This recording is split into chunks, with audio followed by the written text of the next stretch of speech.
어제 일요일 날이었는데 한국당의 김세연 의원 또 더불어민주당은 임종석 전 청와대 비서실장 불출마 선언 실시간 검색 1, 2등 막 하고 그러더라고요.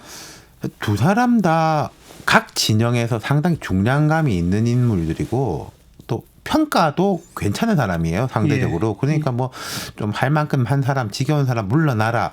이런 대상에 포함이 안 됐던 사람들이거든요. 근데 이제 자발적으로, 그리고 또 이 사람들은 이럴 것이다라는 이야기도 없었어요. 사실 이럴 것이다라는 이야기가 있는 사람들이 여야에 좀 있거든요.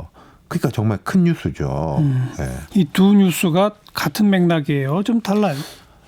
크게 봐서 지금 뭐 물갈이라든지 용퇴 이런 것에서는 같은 맥락이라고 볼 수 있는데, 각각 개인이 처한 상황, 당이 처한 상황이 다르니까 조금 더 세밀하게 들어보면 좀 다른 점이 많죠. 좀 들어가 봅시다. 예. 일단 김세연 의원부터 이야기해 보자면은, 아까 제가 이제 중진 불출마 용퇴 이쪽하고 맥락이 다르다 말씀드렸는데, 삼선 중진이긴 한데 1972년생입니다. 일단 태어난 게. 한국당에 7자 이하로의 의원들이 5명이에요. 한국당 의원이 요즘 뭐 의원직 상실한 사람도 있고 그래가지고 헷갈리는데 한 107명, 108명 정도 되거든요. 점기로는 상위 5% 아니란 말이죠. 그러니까 이런 사람을 데리고 와도 모자랄 판인데 스스로 나가겠다. 그러네요. 예.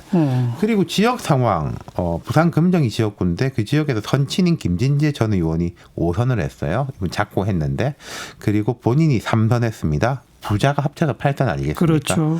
지역 기반이 정말 탄탄하고 금수저 2세 정치인인데 지역에서나 국회에서나 겸손하다는 평가를 많이 받아요. 그리고 또 세밀한 거 하나 말씀드리자면은, 그 장인이 한승수 전 총리인데, 한승수 전 총리는 박근혜 전 대통령 따지면은 이종 사촌 형부가 됩니다. 그러니까 인척간이죠, 박 전 대통령하고도. 한국당에서는 지역으로 보나 뭐 출생으로 보나 로열 패밀리 그러네요. 진골 중에 진골. 그리고 평가도 괜찮고, 그리고 또 성향, 지금 여의도 연구원장이지 않습니까? 한국당 내에서 막말 같은 것으로 논란 일으킨 게 아니라, 이 사람은 할 말은 하는구나, 좀 우리가 이 방향으로 가면 안 된다라는 쓴소리 계속한 것으로 알려진 사람. 인 것이죠. 그러니까 종합하면 물러나야 할 사람이 아니라 미래, 한국당의 미래를 책임질 사람 아니다? 그렇죠. 아니냐 이런 거죠. 그러니까 영남권에서는 이런 이야기들이 많습니다. 사실은 조금 중진들 많이 물러나고 신인들 과감하게 공천하고, 대신에 김세연 같은 사람은 남아가지고 이걸 좀 이끌고 리더십을 발휘하고 그 축으로 이렇게 지목받는 사람이었거든요. 그러니까 이제 충격이 더한 거죠. 그냥 자기만 불출마하는 게 아니라 자유한국당은 아주 강하게 비판했죠. 그렇죠. 보통 불출마하는 경우에도 덕담하고 가는 경우도 많거든요. 하지만 나라를 사랑하고 나라를 살리는 마음으로 우리 다 함께 물러나자. 자유한국당 이제 수명 다 했다. 이 당으로 대선 승리는커녕 총선 승리도 이뤄낼 수 없다. 무너지는 나라를 지켜낼 수 없다. 존재 자체가 역사의 민폐다.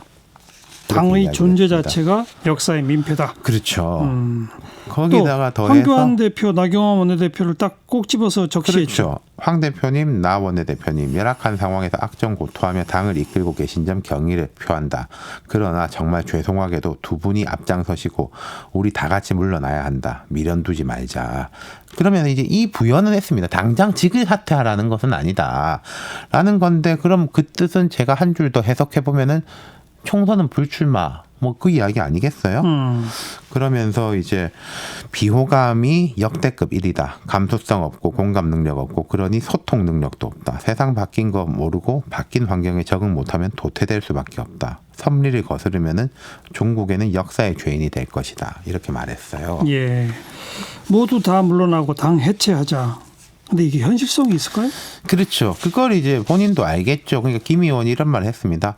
지도부에서 용단을 내려주길 바라고 오늘 저의 제안을 기화로 당내에서 여론이 일어난다면은 불가능하다 생각하지 않는다 말했는데, 가능성이 낮아 보여요. 그러게요. 그런데 이제 폭탄이 떨어진 셈인데 논쟁이 벌어지느냐 안 벌어지느냐, 이게 문제거든요. 근데 표면적으로는 충정이다 이런 반응들이 많습니다만은, 황교안, 나경원 두 사람은 충정이다. 그리고 황교안 대표 같은 경우에는 총선에서 평가를 받지 못하면은 물러나겠다라고 말했는데, 근데 그거는 그게 당연한 이야기거든요. 밥 먹으면 배부르다 이런 식의 이야기인 거고, 조금 익명으로 이야기하는 사람들은 운물에 침 뱉는 거냐, 뭐 이런 식으로 분탕질을 치고 나가냐라는 식의 강한 반응들이 많습니다. 근데 여기서 논쟁이 못 벌어진다면요, 한국당은 정말 답답하게 되는 걸 거예요. 네. 이런 식인데도 불구하고 논쟁이 못 벌어진다면요. 그러네요. 예. 김세현 의원 쭉 정리해봤고 네. 임종석 전 실장의 경우는 임종석 전 실장은요, 김세현 의원의 불출마 선언은 좀 읽어보면은 뭐 동의 여부를 떠나가지고 무슨 맥락인지 이해가 가고 아주 구체적입니다. 근데 사실 임 전 실장의 불출마 선언은 제가 몇 번을 읽어봤는데 조금 말이 말로선 있는데 와닿지 않는 느낌들이 있었어요.